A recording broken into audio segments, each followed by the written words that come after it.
So I got here in a bit of a roundabout way. I really like to build businesses, and I started my career in strategy consulting and spent about 10 years working with companies in kind of the corporate space, large multinational businesses, all across Europe, the US, and Africa, on questions of kind of innovation. So new businesses, new business ideas, new markets, and how could they think from a kind of a strategic point about how to enter those markets.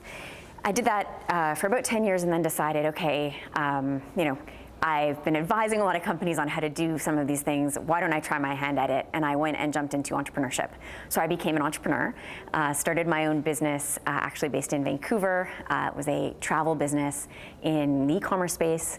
I worked on that for about 2 years and learned kind of the ins and outs of what it takes to start kind of an early stage startup.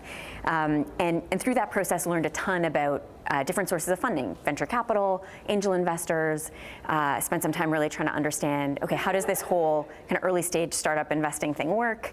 And through that got connected to Azure. And at that point, had realized that although had built a really cool little business, we were having some challenges around scale. And so decided to pivot and jump into the venture space. And so Azure said, why don't you come learn about venture from the other side of the business and help us invest in early stage technology businesses.